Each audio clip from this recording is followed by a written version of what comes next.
एक जिला एक उत्पाद आधार पर योजना आ सकती है। स्टाम्प ड्यूटी में छूट, कई जगह ज्यादा कई जगह कम डीएलसी रेट के व्यवस्थित होने से संबंधित योजना भी आ सकती है। स्किल डेवलपमेंट में भी बड़ी घोषणा हो सकती है।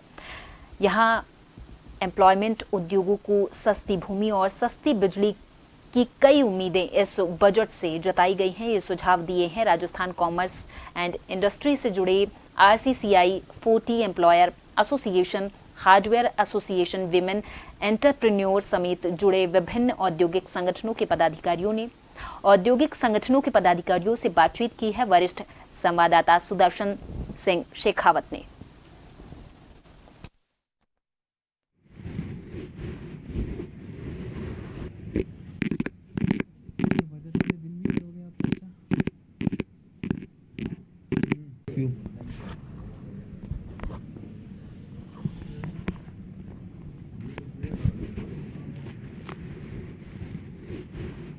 बजट को लेकर अलग अलग वर्ग अलग अलग राय दे रहा है और इस वक्त राजस्थान चैम्बर ऑफ कॉमर्स में अलग अलग जो औद्योगिक संगठन हैं उनके प्रतिनिधि यहाँ पर जुटे हैं। हालांकि सभी अलग अलग औद्योगिक संस्थानों को, औद्योगिक संगठनों को रिप्रेजेंट करते हैं। हम सबसे तो बात नहीं कर पाएंगे, लेकिन कोशिश करेंगे जल्दी जल्दी की सबसे ही बात करें। शुरुआत आपसे करते हैं जन साहब। राजस्थान का जो बजट आने वाला है वो सर्वांगीण राजस्थान को विकास हो, इस हेतु जो भारत सरकार की नीति रीति है उसी अनुरूप राजस्थान का बजट आएगा। ये महिलाओं को, खासकर क्योंकि महिला वित्त मंत्री के रूप में बजट पेश करेंगे, तो महिलाओं के लिए इसमें निश्चित तौर पर स्टाम्प ड्यूटी में रिडक्शन की बात हो सकती है। तो स्टैम्प ड्यूटी मुख्य मुद्दा है जिससे आज GDP के अंदर बहुत बड़ी बढ़ोतरी हो सकती है रियल एस्टेट सेक्टर से, जो सबसे सेकंड लार्जेस्ट एम्प्लॉयमेंट जनरेटर है।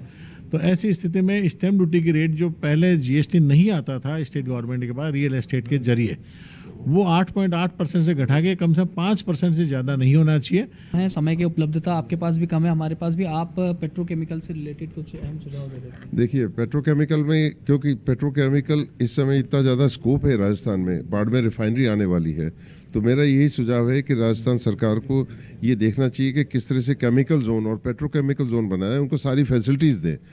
आज ये एक रिफाइनरी हमारे पास आ रही है, तो राज्य सरकार के पास में एक सुनहरा मौका है। बजट में भी जब सुझाव मांगा गया हमसे माननीय मुख्यमंत्री वित्त मंत्री द्वारा, हमने सुझाव दे के आया कि रिको एमनेस्टी स्कीम को 31 मार्च 2025 और नहीं तो कम से कम 31 दिसंबर 2024 तक कर दिया। कारण काफ़ी उद्यमी ऐसे बाकी रह गए अज्ञानता के कारण, जिनको ये समझ नहीं आया कि ये एमनेस्टी स्कीम इतनी जल्दी समाप्त हो जाएगी, और कुछ को नॉलेज भी नहीं था। तो अभी हम ये चाहते हैं कि जो फायर सेस है एक तो ख़त्म होना चाहिए, जो उद्योगों पे लगा दिया गया है, और उसके अलावा बिजली की दरें कम होनी चाहिए, और जो इंडस्ट्रियल लैंड है वो MSME को ऑक्शन में नहीं जाना पड़े, MSME को डायरेक्ट अलॉट हो और उसकी रेट कम लगे इंडस्ट्री के लिए। सभी विमेन एंटरप्रेन्योर्स की तरफ से मैं ये ज़रूर बोलना चाहूँगी कि हम सभी बहुत उत्साहित हैं इस बजट को लेके, और दो मेजर चीज़ें हैं। पहला कि जो फंडिंग अपॉर्चुनिटीज़ हैं विमेन एंटरप्रेन्योर्स के लिए, उस पर स्पेशली कुछ ध्यान दिया जाए, ताकि जो MSMEs में आना चाहते हैं या जो इस एंटरप्रेन्योरशिप की जर्नी में आना चाहते हैं उनको एक प्रोत्साहन मिले।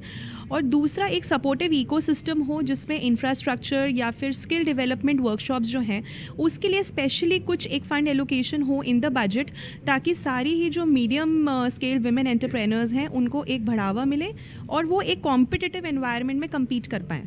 जी, तो ये थे राजस्थान के जो प्रमुख औद्योगिक संगठन हैं, उनके प्रतिनिधि, उनके जो पदाधिकारी थे, उनको बजट को लेकर अहम सुझाव। कोशिश थी सभी से बात करने की, लेकिन समय की उपलब्धता के चलते सभी से बात नहीं कर पाए, लेकिन सभी के सुझाव काफ़ी अहम रहे। श्याम शर्मा के साथ सुदर्शन शेखावत, जन TV, जयपुर।